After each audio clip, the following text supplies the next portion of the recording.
Hello and welcome back to my channel, Bookish Lady Night, where we get a look behind the book. Today I am joined by the lovely Zara Doyle. She is the author behind Tori and Her Wolf, and the newest release, which came out this month, is Emma and Her Wolf. Thank you so much for joining me. You're very welcome. Thank you for having me. And she is joining us from the lovely New Zealand, which you can see in the background. Beautiful place. I want to go for sure. But so you're from New Zealand. Yes, that's right. Yeah. Born So bred. what led you to the US? My husband is actually from Scranton, Pennsylvania, and we met while we were living overseas. And so when it was time for our children to sort of, grow up in one area, we figured it was time to sort of stop traveling. And he got a job in America, so we're over there now. Yeah. Yeah. Oh, that's awesome. So then that leads me into my question of how you pick locations for your books, because your books are in both Scranton and in New York. That's right. Yes. So Scranton is definitely one of those towns that, I mean, obviously it's famous because of The Office, but it's one of those sort of home feeling places that I connected with it as a New Zealander, because I feel like compared to New York, the pace is slower. People know each other. They chat with each other. Everybody's, really down to earth and everything. Even driving there is really slow. So I thought this was a good place for Tori to come from, because I wanted her to kind of arrive in New York and freak out like most people would if they're not from New York. Yes. Like I was telling you earlier, I went one time and that was enough for me. I was like, where get we been? It's a busy place. Yes, it is.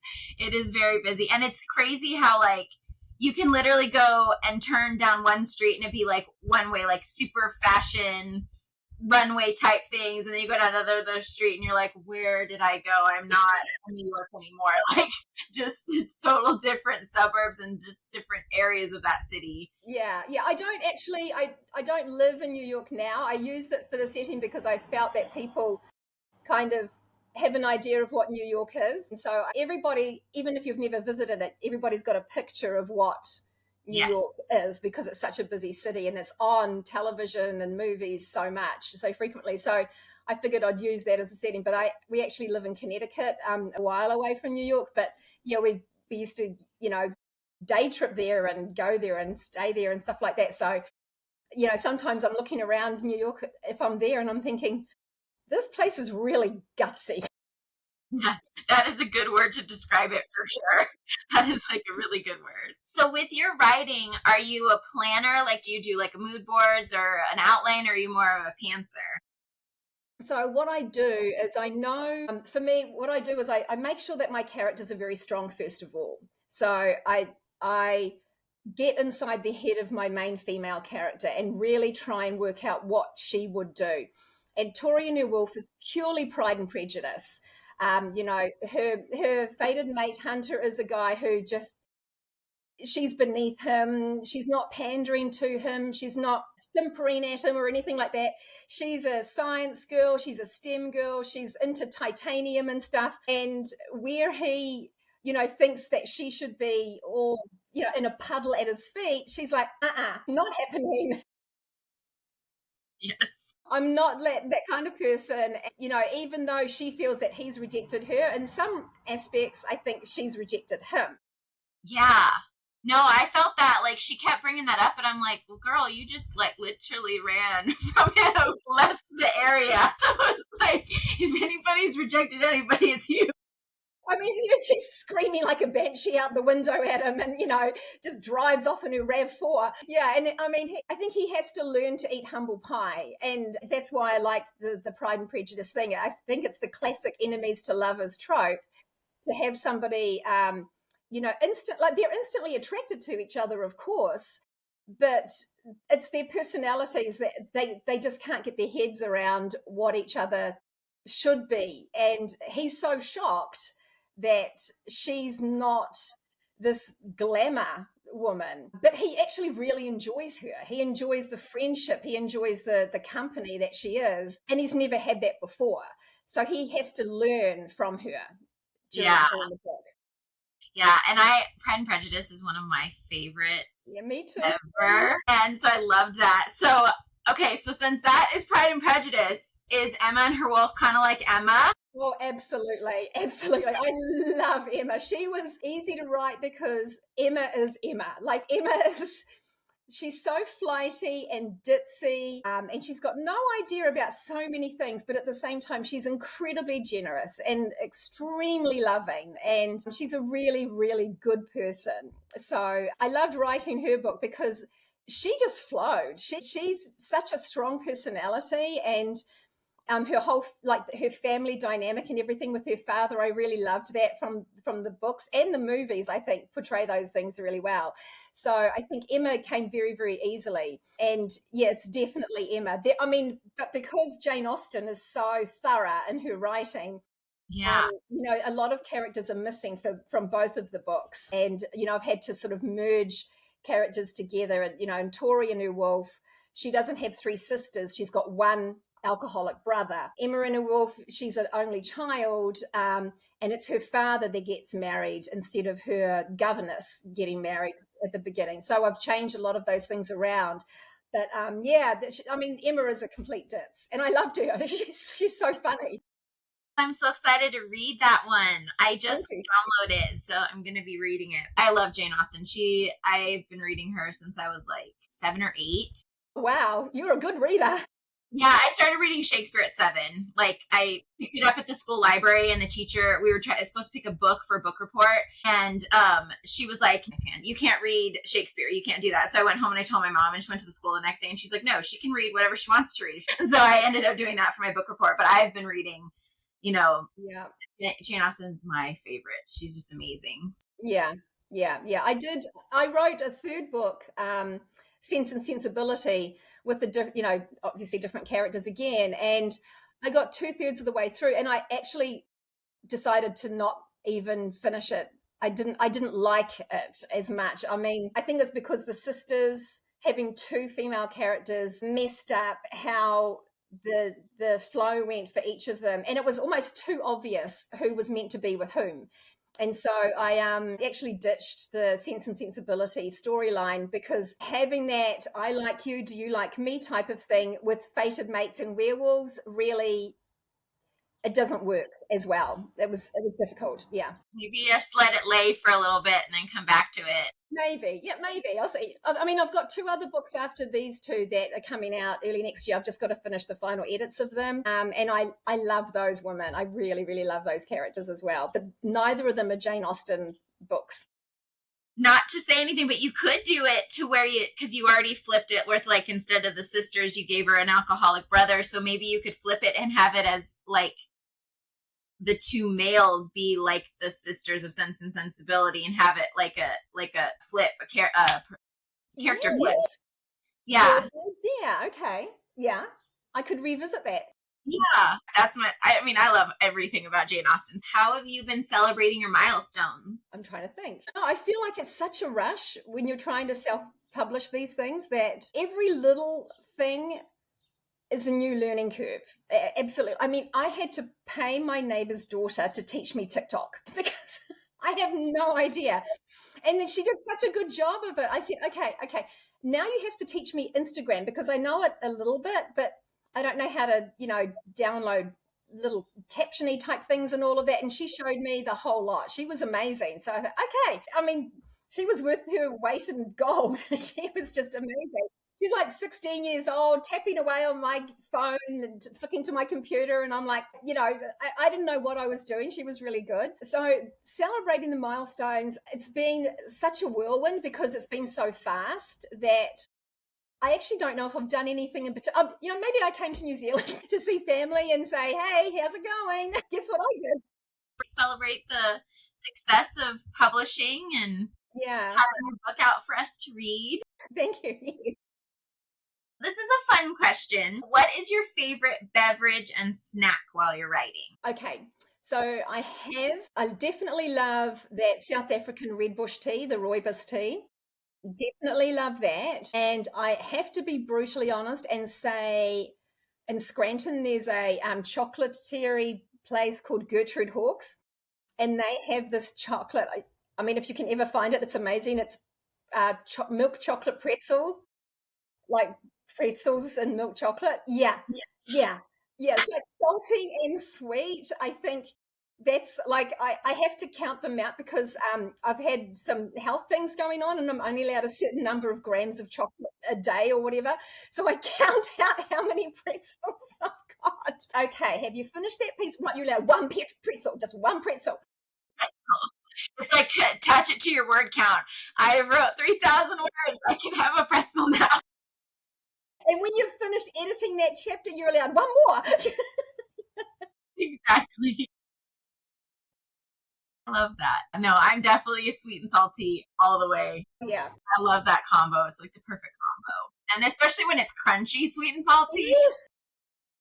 That's awesome. So in this story, you do deal with, alcoholism and there's some, other like drug use and then injury and heavier topics in this story.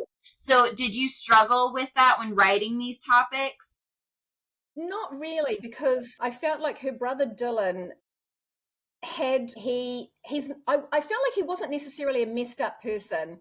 I felt he was more that he had ghosts that he needed to deal with. And I really wanted him to go into some form of rehab therapy where he he addressed his life. Like he addressed, the fact that his parents had died at a pivotal time in him and Tori, like in he and Tori's life at that time. They were both adults, but when we lose a parent, we often, oh, do they have any children? If they're little children, you feel really, really bad for them. If they're adult children, we're not feeling as sympathetic almost. I mean, I say that in the wrong way, but I wanted him to have a portion of that damage from losing parents and taking on the role of looking after his little sister. Even though she was technically an adult, I wanted him to feel that burden. And I wanted that to sort of just come through a little bit.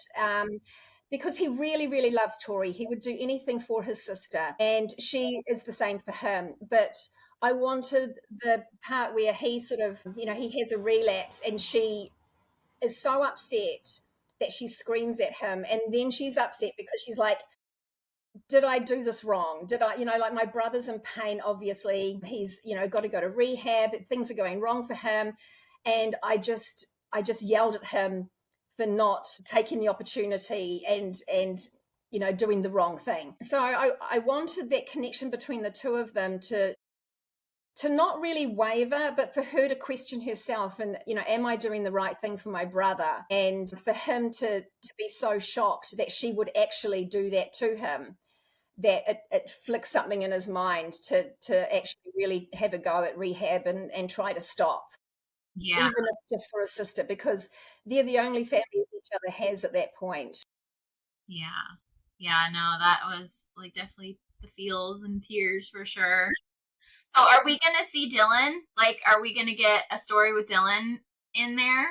No, I haven't got anything for him later. What I've got later is with the Emma and Her Wolf story, she works in an office and has a bunch of office mates. Well, she's got a secretary, an assistant, a receptionist, and something else. And two of these women are single women, and I loved them so much in Emma's story that I really wanted to give them a story. So they carry on that. And then towards the end of like the final book is Bianca. And she's a very damaged soul. She's a werewolf, extremely strong person. Like she's my favorite character by far because she just writes her own work. She like the stuff that comes out of her mouth. I mean, Tori has no filter. Bianca is 12 times as bad. Like worse, she's worse, so much worse than Tori. So I'm kind of writing into the next generation. But Dylan, I don't really touch on again. And you've given me a good idea. I mean, maybe I should put him in as Uncle Dylan or something like that coming back. But I wanted him to I felt like I didn't want to take away from Tori's storyline and her, her love, for her brother and her love for her fated mate and that sort of things. I kind of did leave Dylan to the side, but you've given me a good idea. Maybe Uncle Dylan needs a story. Yeah, no, because like he went through so much and I went through so much, and it'd be cool to see him like healed and on the other side and Yeah. doing really well. Yeah, that is true. Yeah. So do you have a moment that you can recall that you've been like really proud during this journey of writing? Mostly when other people read it, I don't know if I have a good sense of humor. Like, I think I'm funny, and I think I'm writing things that I think are funny, and that's what I really want. But if somebody else reads it and says, "Oh, I love that. That was really funny," I'm like, "Phew, Yeah. I'm not crazy. It actually was funny." Like, Yeah. I those are the small moments when people are like, "Yes, that was funny." The hardest scenes to write were definitely the intimate scenes. They were like, I'm like, oh man, this is so, like, can I do this? Can I do this? And I had one friend, I was like, just please read this. Is this, is it A, physically possible? And B, does it actually work? Is this working? And she's like, yep, it's all good. Don't you worry. Yeah, there were so many funny little back and forths, and I was chuckling when I was reading it, and like That makes me happy, definitely. the banter, especially between Hunter and Tori, and her with her wolf. Like she's like, simmer down, like calm yourself, like get a hold of yourself. We're not going there. And she's like trying to talk her down, and she's over here like, no, we're doing this, and she's like, no, we're not. So it was really funny. Some of the werewolf romance books that I've read before I wrote these, I really kind of like the inner voice, and that the wolf has her own personality. But definitely the human has to be, I mean, in my books I thought, no, the human has to be the dominant one that says, no, this is not happening. She's like, no, sit down and stop it. Like, we're not going there. I don't care what you think. We're not happening. So what led you to writing? Did you always want to be a writer? I had done other writing, mostly in magazines and things like that. And then what actually happened is I had a couple of bouts of cancer, and I had to do cancer surgeries. And during that time, there's not just like, it's not just going to a hospital for 7 or 8 days at a time. There's also appointments that you go to. And sometimes an emergency has happened, and I'm waiting 3 hours literally to see my doctor. And I'm in a waiting room. And I would take a paperback book with me, but I soon realized that if you're in a hospital for 8 hours, you know, or for 8 days, there's no way you can take that many books, because I'm an avid reader. I love reading. So I started reading ebooks, and then some of them I was like, this is kind of cool. I think I want to try this. So I started taking my Chromebook to hospital instead. And because I could wake up at 4 o'clock in the morning and everything else is silent. And I thought, well, this is a good time, tap, tap, tap. And I already had the ideas, like you're saying, Pride and Prejudice is such a cool story and it's so strong. And I also already really loved werewolf fiction. My other love is alien fiction. I love that stuff as well. And anything with fantasy, I really enjoy it. And I think somebody was asking me about that.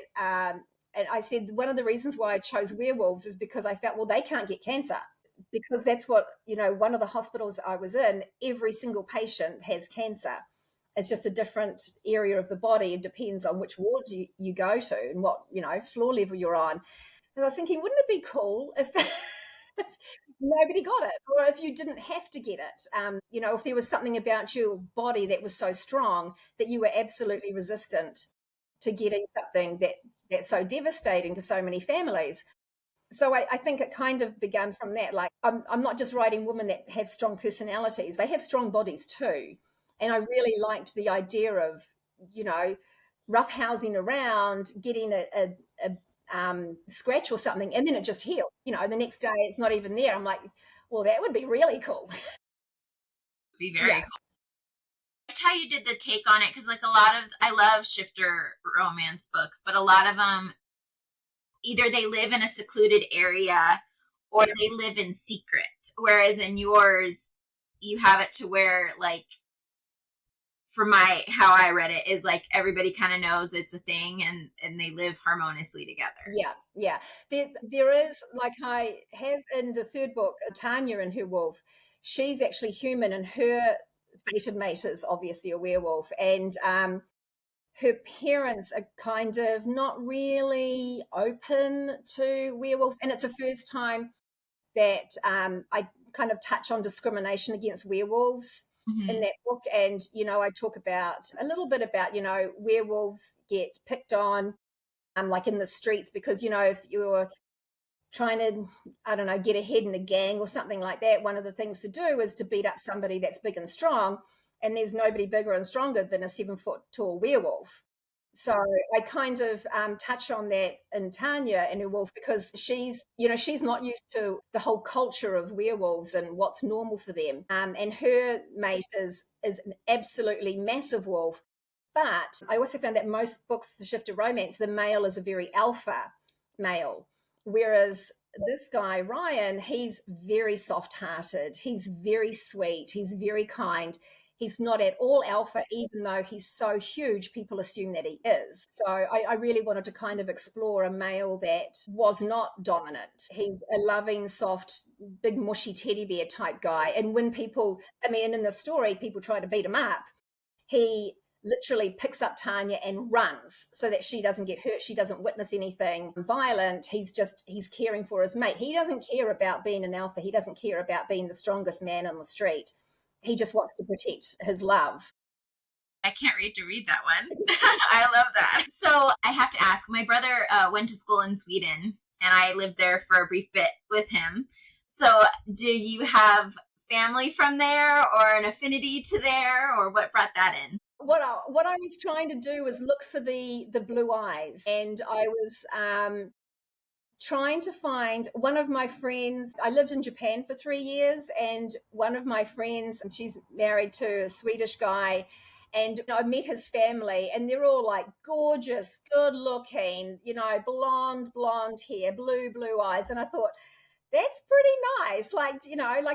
It's different because the werewolves a little darker, they have darker eyes, brown eyes, or dark, even darker than brown eyes. So I wanted to explore the blue eyes a little bit from there. And that's why I sort of picked on Sweden, because I thought, I know it's stereotypical, but, that clear skin and the blonde hair and the blue eyes, I wanted to try and fit that into Tori just a little bit somehow to see if that would kind of make her think about that. Yeah. Yeah, I love that. So my family background is Swedish.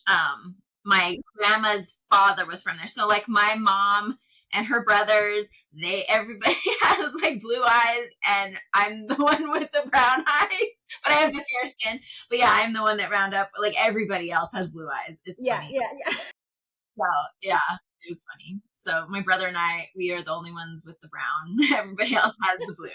So it's funny. So that made me laugh when you said that, because I was like, that's so totally true for sure. So does writing energize you, or does it make you tired?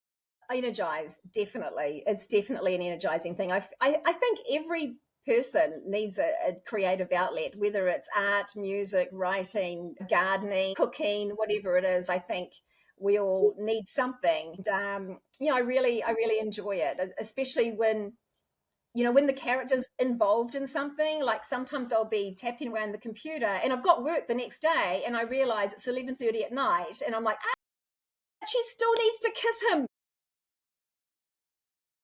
I need more time. That's awesome. So do the characters come in really loud and strong, or do you ever have to kind of like mold them into like reality? Yeah, I know what you're saying. I think the main characters are definitely loud and strong, definitely. And I pair them up. I pair them up with somebody that I think would be good for them, would be a good partner in life, in good company, and somebody that they would actually really enjoy and get something out of the relationship, not just the physical attraction, which is obviously going to be immediate, but I want something that's going to be forever. So the two main characters definitely just scream, here I am. The other characters, though, sometimes I like to try and make them like a bit of a comedy type person, or somebody that's going to be good for banter, like Tori. And, when she's getting shown around this apartment and everything, and she's saying, I don't know if this is for me. It looks pretty rich, and I'm just the titanium expert here. Her and Charlie have a really good banter and a really good relationship, and I like that sort of thing as well. But he would definitely be molded. Like there are definitely side characters that are molded to fit what I want to bring out of the main character. Yeah, I loved Charlie. He was funny. He just was flamboyant. Yeah. I loved when he stood up for her. I don't want to spoil anything, but when he stands up for her, that's a great moment. He's a lovable guy. I loved him too. Yeah. Yeah, that's awesome. So, do you have like a writing kryptonite? Probably the self-publishing stuff, like time. Like time is definitely really, really difficult. Like editing the work that I've already done, I'm meant to be further ahead than what I really am, because it was busy in, my day job at work. It was really busy, and I haven't done as much as I wanted to do. So definitely time, and sleep. Yeah. Yeah. Sleep gets in the way. You have too many things you gotta do. It's like an unnecessary thing that we don't need to have because it's just like it just takes too much time. It's crazy how, I hate when I get tired at the end of the day because I'm like, I'm not done yet. I still have things I want to do. Yeah, absolutely. And then something else happens, and then my phone starts buzzing at 9:30, and I'm like, isn't everybody in bed at 9? Like, Yeah, why is somebody texting me now? exactly. So have you ever dealt with writer's block? Not really. More frustration, like the Sense and Sensibility book Mm-hmm. that I was doing. Like, I stopped partway through, and there was one scene that I was writing, and I thought, this isn't really playing out how I want it to be in the end. So I went back and I reread the book, and I thought, Zara, this is boring. You're going to have to rewrite this whole thing. Point, I thought, let's put this to the side. And I went back to Emma and Her Wolf, and that's when I took out the two characters, Tanya and Bianca, and wrote their stories, because I enjoyed those characters so much. I thought, I'm just going to give those girls a story and see how we go, because and then the more I wrote for them, the more I enjoyed them. And I thought, yeah, they're definitely part of the series of 4 that first come out, because they were just so funny and so strong and normal. And the funny thing about Tanya is, I kept, at the time I was watching The Bachelor. I don't know if you ever watched The Bachelor. Seen it a few times, yeah. A little bit. So there's this guy, Joey, was looking for a wife, and he ends up with Kelsey. And at this time, if you're not a fan of the show, it's going to mean nothing to you. But I loved him because he was such a soft-hearted man, and that's how I wanted this character Ryan to be. And then Kelsey is absolutely Tanya. Like, she's got hair that's like these rock chick type hair, and she hates it because she can't flip her hair. She wants to flip it, and she Yeah. can't. It just, like, it gets in her mouth, gets in her eyes, goes up her nose. Like, she's just got this hair that's always in her way, and it's this big hair, and she doesn't like her hair. And I just thought, oh, that was Kelsey. Like, I just, every time I thought, what would they do, and how would they laugh, and what would they say? I just keep thinking of these two people that were real life, that I felt, maybe if they were werewolves, this is what it would be like. Yeah, that's great. I'm excited to read them for sure. So if you could go back in time and talk to your, newer writing self when you first started, would there be anything that you tell yourself knowing what you know now? Would definitely be something along the lines of, you should have done this sooner. Stop waiting to do it. And there's a lot of scammers out there. There is a lot of scammers, and I would tell myself to just watch for those. And I think the learning curve was big, but I would just tell myself, just go for it. Don't, just keep going. It's going to be fine. Yeah. Yeah. So with like you were talking about, like people like saying with their like an editor or something like that, and then like and they're not really what they're saying they are. Is that what you mean? Or Yeah. And there are people that there was actually one scam that they look like Amazon Publishing. They look like Amazon Publishing. Their fonts, their advertising, even their email addresses and their website and everything looks like Amazon Publishing. And the more I delved into it, the more I just felt really uncomfortable with what was going on. So I pulled the plug on that. But yeah, they were definitely a scam. They were charging people to do things that are free.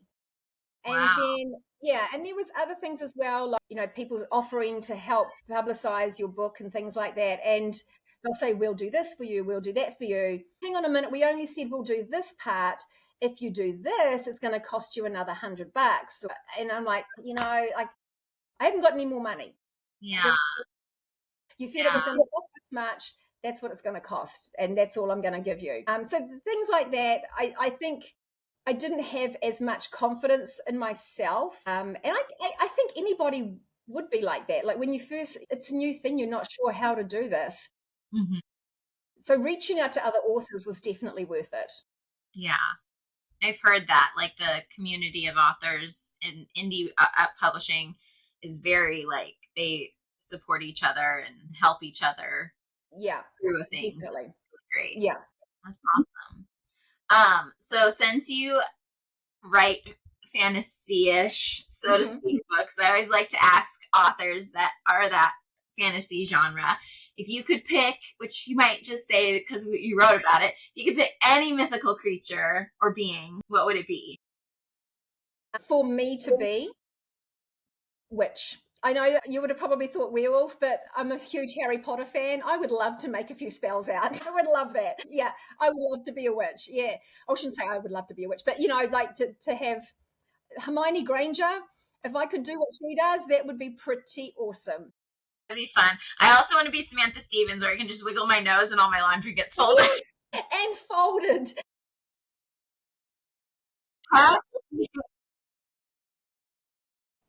I love the alien romance ones where, the woman wakes up and all of a sudden some robots have been doing the dishes in the night and I'm like, yeah, I could do with one of them. I could use that extra set of hands. That's for sure. So you had mentioned the difficult area of like a scene to write would be the intimate scenes. What's your most favorite scenes to write? Banter, talking to each other. When somebody is feeling emotional about something, either anger or love or scared or whatever it is, like I feel like writing the banter between people, the speech between the characters, that's definitely some of my favorite stuff, because even if something is feeling like angst driven or something like that, you can still maybe put in some funny little comment to sort of lighten it a little bit, or have them think something is uh no, I shouldn't really say that, maybe I should say that, like the inner thoughts as well. So yeah, definitely when they're communicating with each other is one of my favorite things. Yeah. As writing as a whole, what do you feel is like the most difficult thing about writing and being an author? Apart from the self-publishing stuff, I think when I finish a book, I try to give it some time out of my head. So I'll go on and write the next one. And once I've finished the next book, then I go back to the original one that I was doing and then rewrite it. Either like completely rewrite it or edit it, or change a character, delete a character, things like that. So I take myself out of the book completely and then I go back into it. And I think I like to have time to do that, because it's like almost like, I don't know, having a shower in your brain and then going back to it again and re-looking at it, because sometimes I'm so involved in what they're doing that I think that this is how it should be. But when I look at it again, I think, no, that doesn't work at all. Like that shouldn't be that way. It wouldn't. She wouldn't say that, or he wouldn't do that. Something like that. So yeah, I think I need to stand back and then Mm-hmm. go back into it. So it takes a long time to do that, but yeah, I definitely try and do that. Yeah. Yeah. And then on the flip side, what's your most favorite thing about writing and being a writer? It's the outlet. It's having the creative outlet. It's being able to just let go, and you know, each of the characters are very, very different, but I still like to have the ability to say, okay, I still like her. She's still funny, or she's still strong, but she's still vulnerable, or whatever's going on. Like I love that, and I try to make the characters likable, but they're all different from each other. That's a cool process that you have. You let it rest and then you come back to it. So then how long does it usually take you from like when you start a book to when like we would get the book? Probably, like if I was going to do it properly without the hiccups for publishing and all of those sorts of things, it would probably take 6 months, I would think. But that would be the process of writing. The process of writing 4 books would take 12 months. So I Mm-hmm. would write one, leave that, write the next one, go back to the first one, and then write a third one, and then go back to the second one. So I kind of have them in a train, one after the other, because I feel like each of I don't want to repeat anything. I don't want to repeat any storylines. And when I read them again at the end, I want to make sure that all four, I want them all to be happily ever after. So they're all definitely happily ever afters. I don't want them to have to be read in order. But I still want to make sure that each story is true to that person and that story, and that it flows in a timeline that's correct. So I think those little things that, it tacks on a month or so. If I only because I'm working as well. If I was writing full time, it would probably be a lot faster, I think. Yeah. Yeah. So what is the most difficult, you don't necessarily, well, in the book that I read, it's in the third person, so you're not necessarily in their head, but you still have to be in their head to write, Hunter's point of view, or Dylan, or do you ever struggle with that aspect of the male point of view? The fifth book that I've started writing is Hunter and Tori's son. His point of view, I was worried, I was nervous about writing from the male's point of view, for part of it, and then his fated mate for the other part of it. I was nervous about flicking from one to the other, but actually I've kind of enjoyed it, because it's almost like I have to really like that character to be able to, think, okay, what would they do now? So I didn't find it as difficult as I thought I would. I was really nervous about writing things from his point of view, but it hasn't been as hard as I thought it would be. Yeah.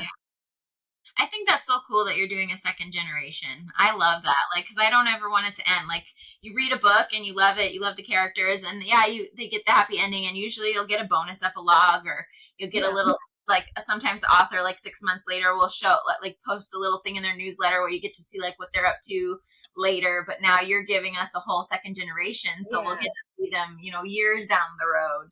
Yeah. Which is really great, and see how they like change and still continue to grow. And yeah, and I do want to kind of see, Tori and Hunter again as, people that are much older, have, adult children themselves now, and how they deal with adult children and how they are with each other now, like what their banter is like. And already in the fifth book, Tori's still yelling at Hunter. She's in the family home and she's still like, she's so feisty. Hey, that's nothing. You wait till you meet Bianca. Bianca's the one. Yeah. That's great. So what are your favorite tropes to read and favorite tropes to write? I think enemies to lovers is a trope that I definitely have written. Age gap I haven't written, and I don't read that either, and I don't know why. It doesn't necessarily appeal, but I haven't done a lot of age gap. The biggest age gap in any of the books I've written, I think, is 8 years. And I don't know if that makes an age gap. Yeah, that's kind of, Tori and Hunter have kind of got a bit of an age gap there. But, I mean, I'm talking like 15, 20 years. Yeah, no. I've seen most of the age gaps about like 7-8 years. I usually but it's flagged an age gap. So yeah, it's flagged an age gap, but I don't know if that really is. But definitely enemies to lovers, I think, is kind of cool. I don't like the misunderstanding stuff as much, because I just think that's kind of obvious. Like, you want to shake the characters, and I don't necessarily want to shake the character. Like, I don't want to write books that I feel people are going to go, oh, come on, it was so obvious. Emma, I had that a little bit with her, and I was worried about how that would be, but she got around it in another way, because she's a whole other kettle of fish altogether. But I do like, enemies to lovers, and I love that whole the Jane Austen type storylines, those sorts of things, those sorts of tropes. I like that. Yeah. I mean, give me some more. Tell me other ones. Well, you have fated mates in this one. Yeah, like that. On family. Yes, you have that in there. Yeah, not necessarily small town, because I mean, you do have the smaller town in the one aspect of where the bar is and stuff, but then it's moved to the big city. Yeah, you probably, I mean, even though you say that miscommunication, they kind of had the miscommunication. Yeah, almost because they were both too proud to like stop and like listen. Yes, that's very true. Yeah, very true. Yeah.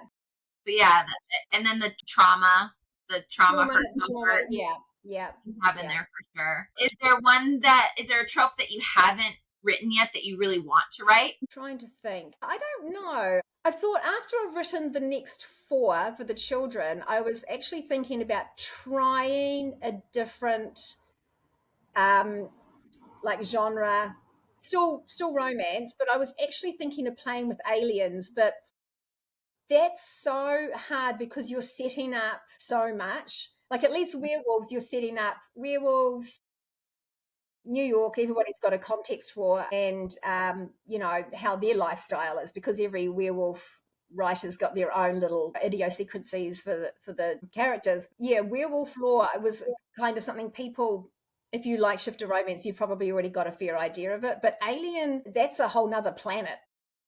Yeah, you just have to create a whole world. You have to do a lot of world building, which would be really cool.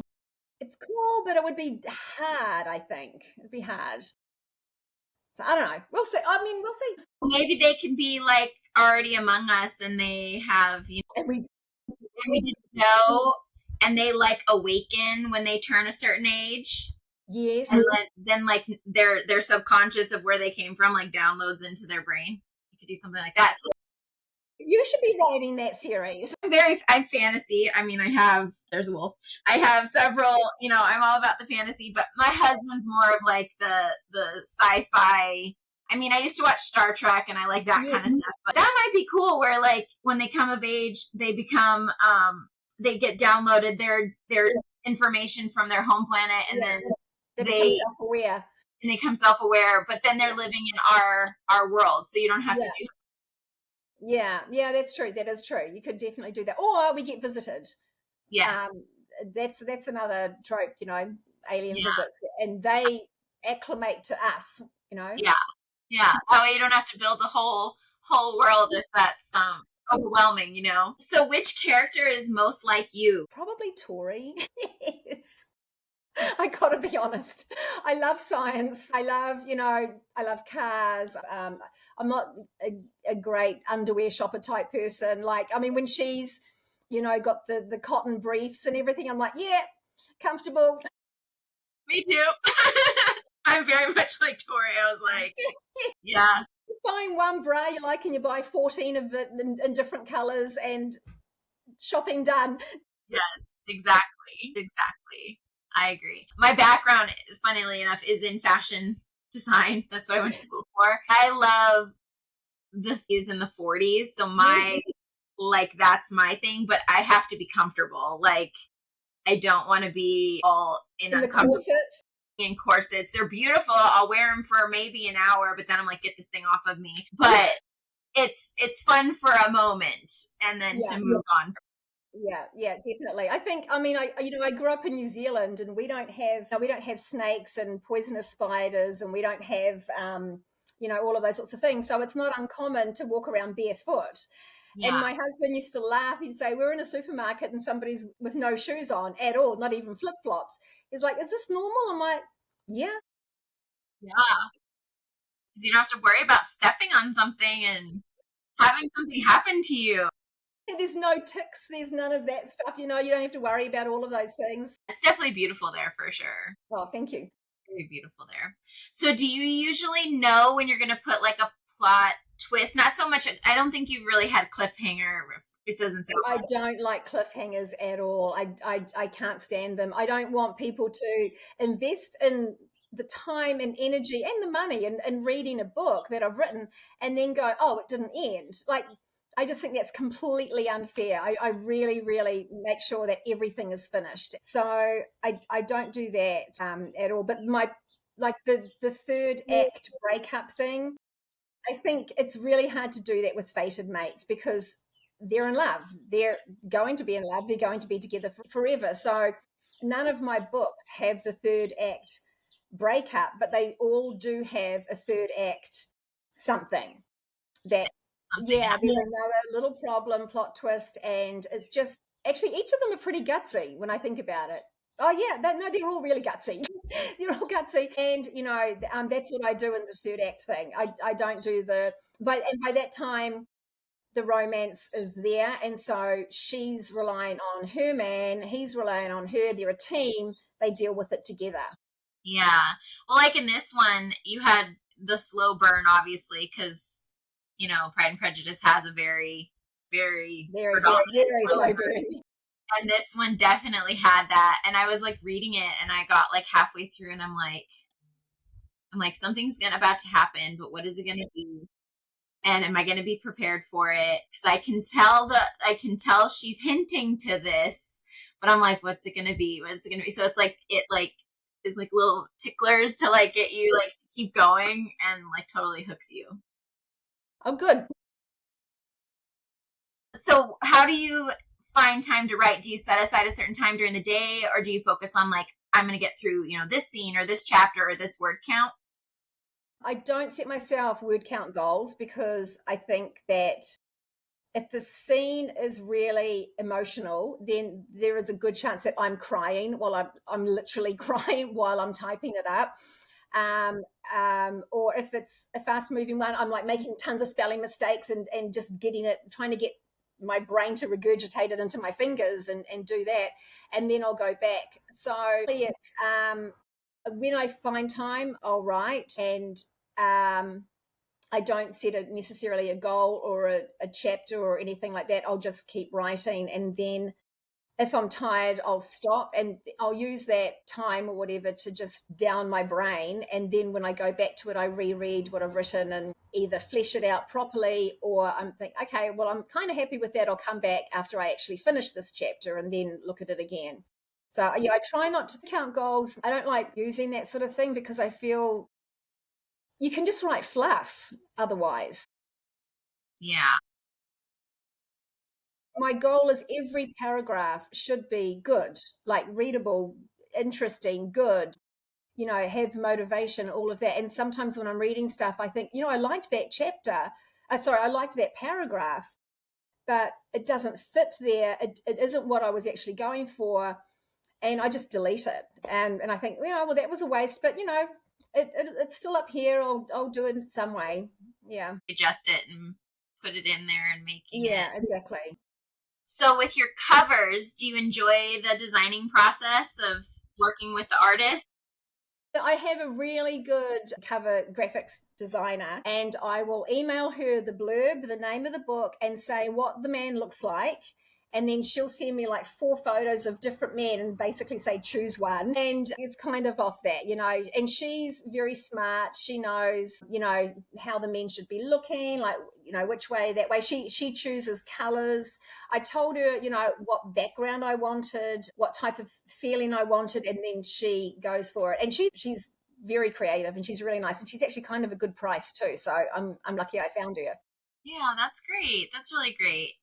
So, what, in your opinion, makes a great story? I think having characters that are relatable. They don't have to necessarily be somebody that I look like or I would act like or anything like that, but I want them always to be somebody that is interesting, that's relatable, that, just because she's had something in her life that's not the same as mine, I want her to, her and him to have just something about them that clicks with what we've got. And that's kind of hard because Tori I liked because she's not rich. She's not living in a mega mansion or anything like that. Hunter is. Emma I found it a little harder because she is rich, very, very rich. So that's why I kind of made her a little bit more ditzy even than Jane Austen did, because I wanted her to realize that she doesn't have everything. Yeah. She's not the perfect girl at all. Yeah, to learn that, like, humbleness and and self-doubt, things like that. Yeah. That's good. That's a good arc to have for a character, and have them learn that about themselves, which Hunter kind of does too. So it's yes. Cool to see the perspective from him learning it to then a female character learning it. Yeah. And her focus having to change and shift. Yeah. So what is the most surprising thing you've learned on this journey? How much time it takes to, I don't like self-promotion. Like I don't like, TikTok saying, hi. Yeah.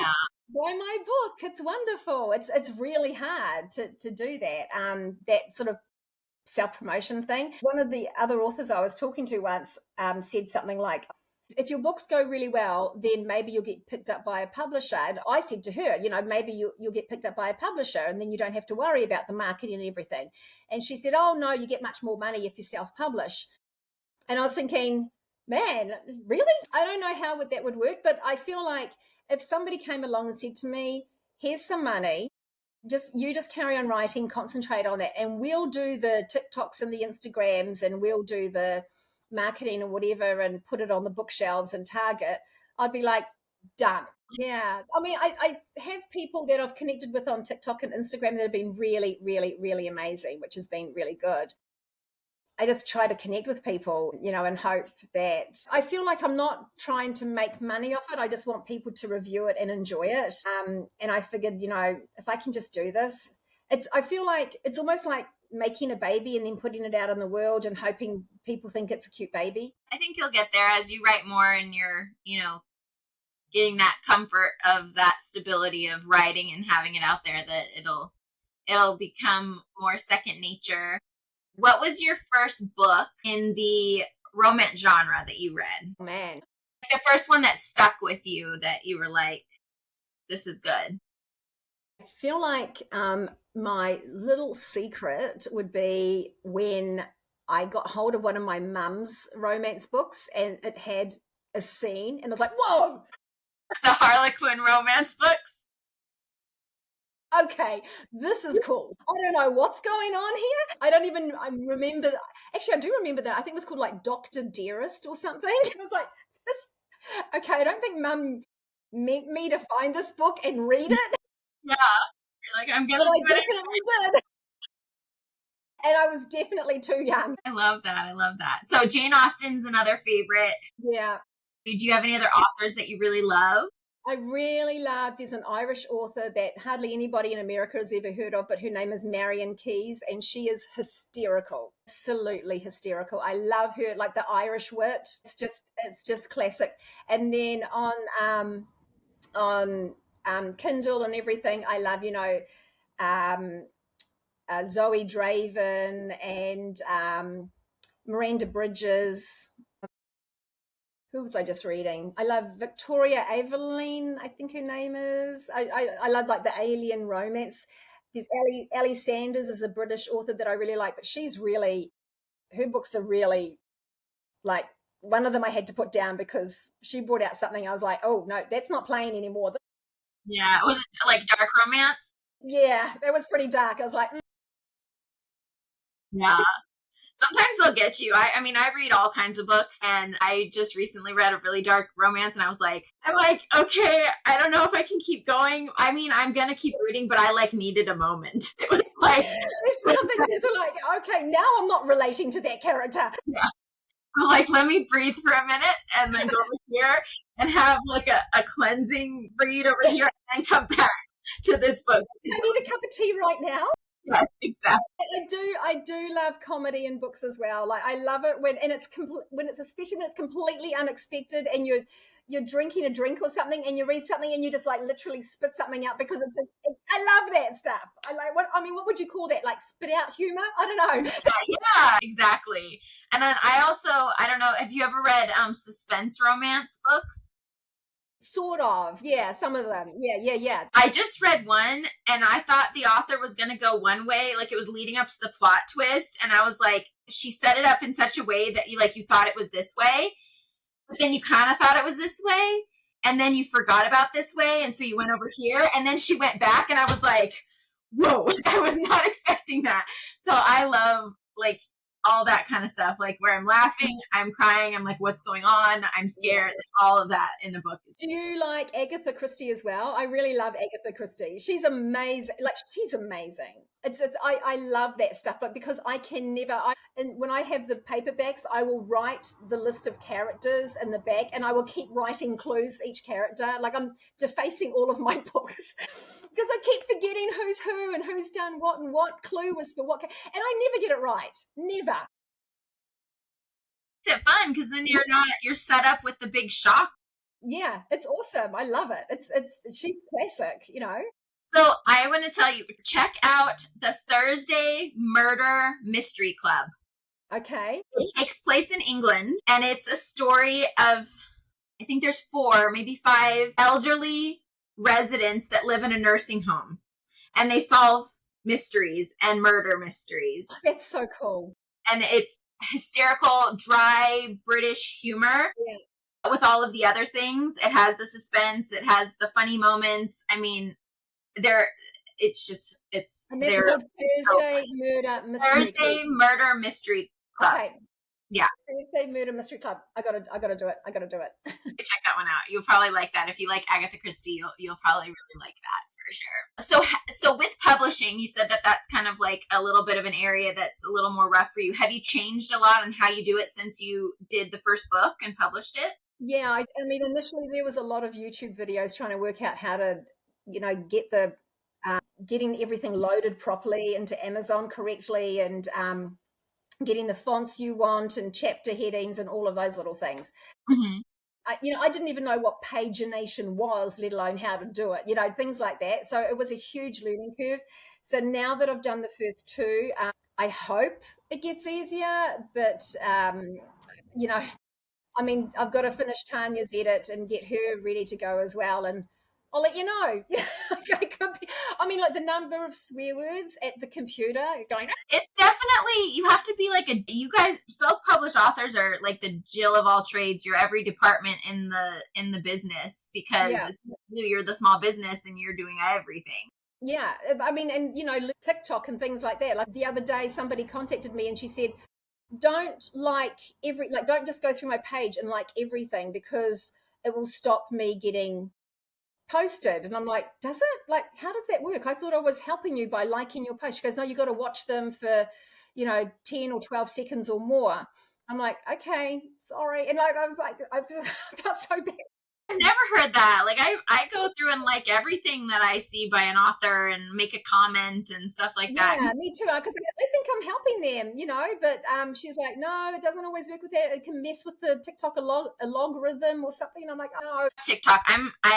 Because with my husband being military, we're frowned away from having TikTok. Yeah. So we don't, because of that, his, level of what he does in the military. But I guess TikTok's a little different, because like I know on Instagram, the more likes you get, and that like bumps you up in the visibility. Yeah, so I just figured it was the same as Instagram that way, but no, apparently not. I mean, TikTok is a huge learning curve, and sometimes when they say it might be cancelled or whatever, I'm thinking, would I mind? Because it's a lot of work.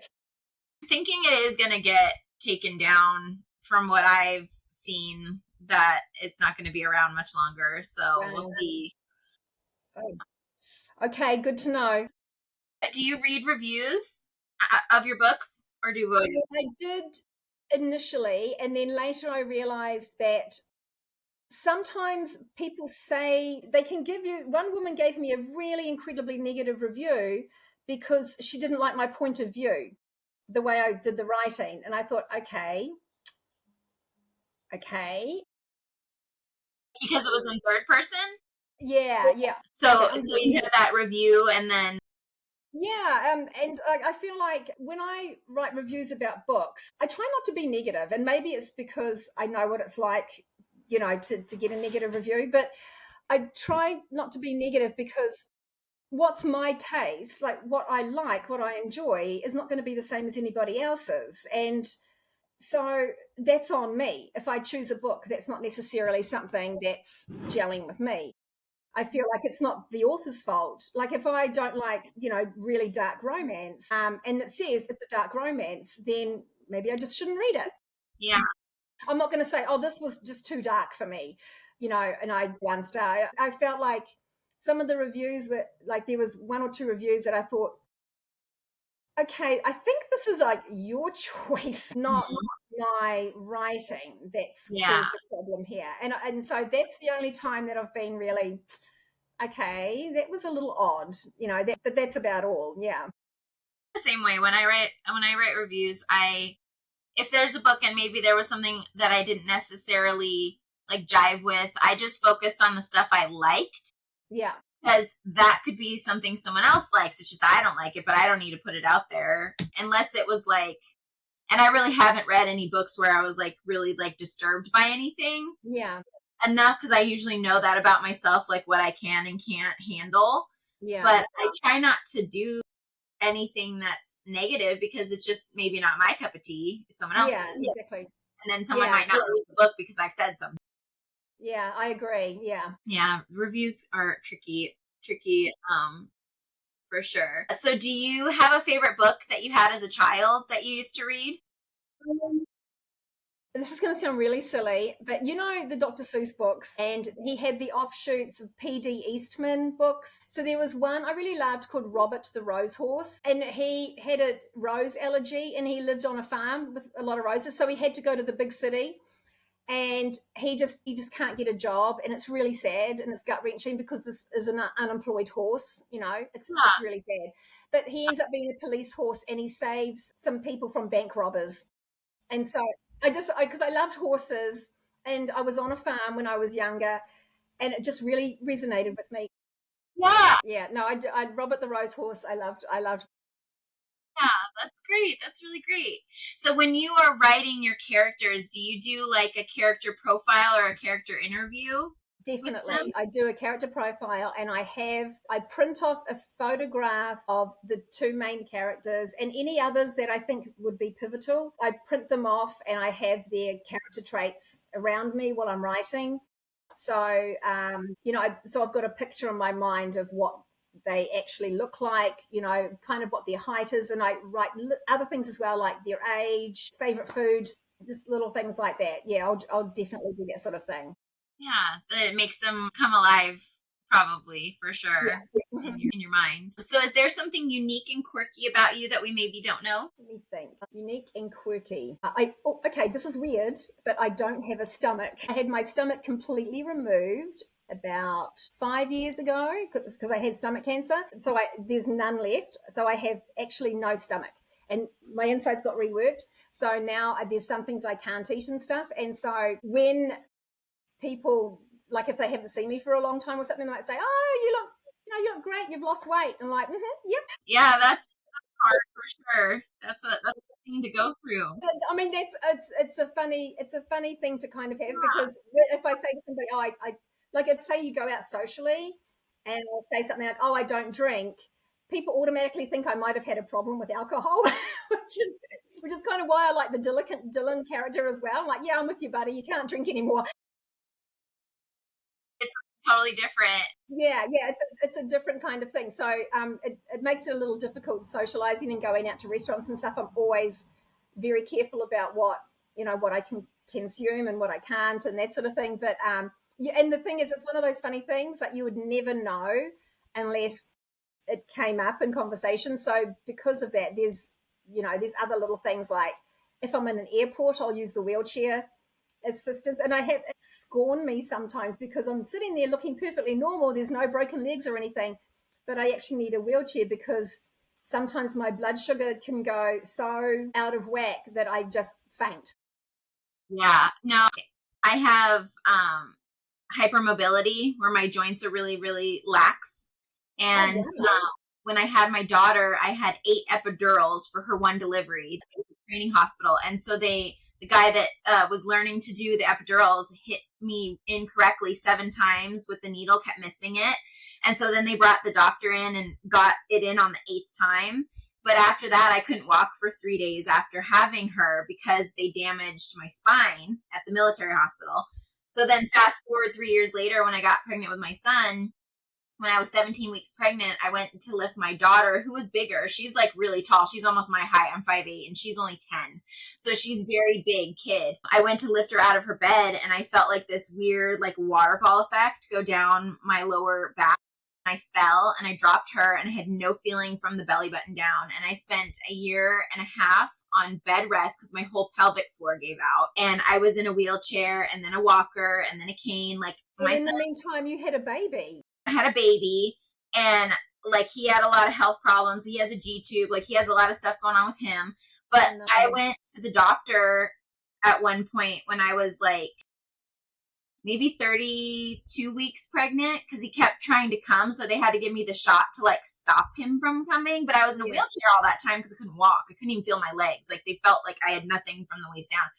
And one of the doctors in the clinic and a couple of the nurses were behind like a screen around the corner. They didn't know I was there, and they were bad mouthing me, like saying I was making up the whole thing and that there's nothing wrong with me and all this stuff. And I'm like, just because I looked normal, yeah, the whole neurological system was completely like gone. Like I just barely started driving 2 years ago. I hadn't driven in 6 years.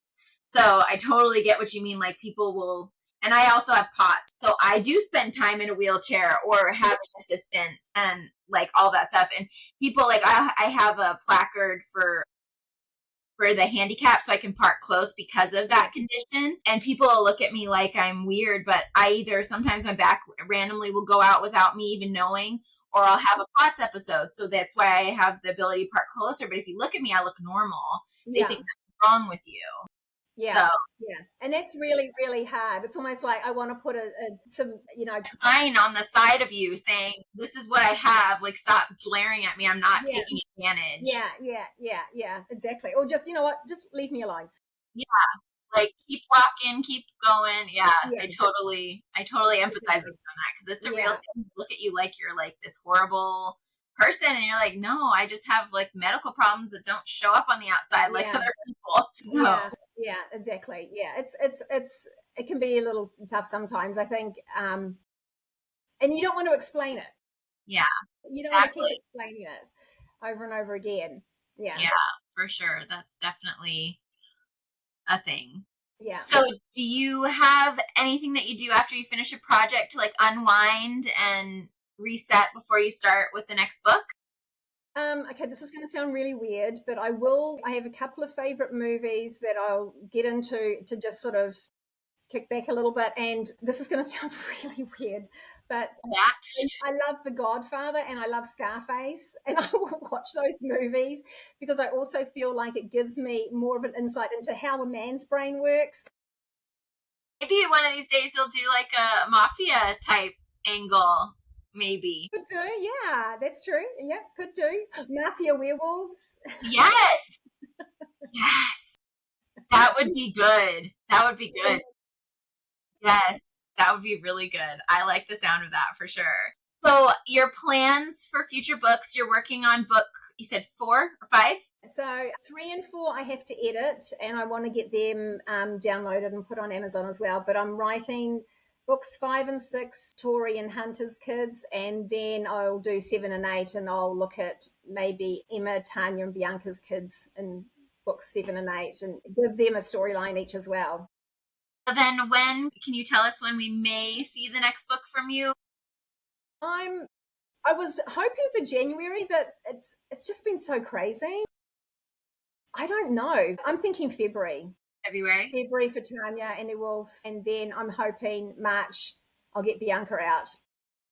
Yeah, hope so. For the new year. That's exciting. So my last question is, what message do you want readers to take away after reading your book? Message, I would say, don't judge a book by its cover, and first impressions are only first impressions. Like, people are deeper than they want you to believe a lot of the time. So I think probably something along those lines. You don't know what's going on the other side of that person really on first meeting them ever. Yeah, everybody's got stuff going on in their background, and you're not going to find that out until you really dig deep. Yeah, that's definitely true. Well, thank you so much. This was just phenomenal chatting with you. I loved every minute of it. Thank you. So great, and taking time out of your holiday. I really appreciate it. My pleasure. If you would like to learn more information, I've linked her information below on where you can find her and her books. Be sure to like and subscribe and share with a book bestie, especially if they love werewolf romances. They will not be disappointed. And I hope you join me next time as we get another look behind the book. Thank you so much. Bye. Thank you. Bye.